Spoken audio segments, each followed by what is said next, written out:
कल्पना करा, घरात रडारड सुरू आहे. सगळे नातेवाईक जमलेत.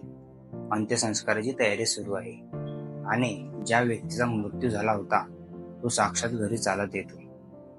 ही कल्पना वाटणारी गोष्ट जळगाव जिल्ह्याच्या पाळगी गावात प्रत्यक्ष घडली.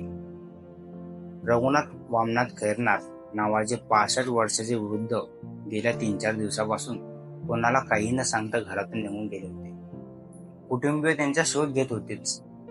तेवढ्यात गावाजवळ रेल्वे रुळावर एक अज्ञात मृतदेह सापडला. चेहरा पुरा छिन्नविछिन्न होता. ओळख पटवणं अवघड होतं, पण चेहऱ्याचा खालचा भाग रघुनाथ खैरनार यांच्यासारखा वाटला. गावकऱ्यांनी नातेवाईकांनी ओळख पटवली आणि मग सुरू झाला मृतदेह शासकीय रुग्णालयात नेण्याचा आणि शवविच्छेदनाचा प्रवास.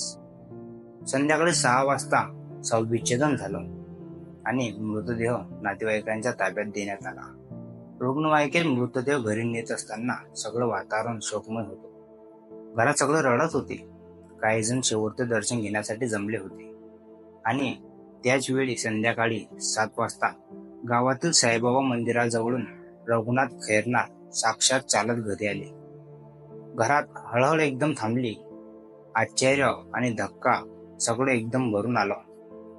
कोणी ओरडलं, बाबा आले, बाबा परत आले. ज्याच्या अंत्यसंस्कारासाठी तयारी केली होती तोच समोर उभा. काय बोलावं. दुसऱ्या बाजूला मात्र धक्कादायक वास्तव समोर आलं. जो मृतदेह ओळखून आणला तो दुसऱ्याच व्यक्तीचा होता. शवविच्छेदन, रुग्णवाहिका, नातेवाईकांचे अश्रू सगळं चुकीच्या ओळखीवर आधारित. सुदैवाने रघुनाथ खैरनार परत आले, पण एक अज्ञात व्यक्ती ज्याचा मृत्यू खरोखर रेल्वेखाली झाला त्याची ओळख अजूनही अज्ञात होती. इथे प्रश्न उपस्थित होतो, मृतदेहाची ओळख अशा पद्धतीने घेतली जाणं कितपत योग्य आहे? पोलीस, रुग्णालय आणि प्रशासन अशा वेळी कोणती काळजी घेतात?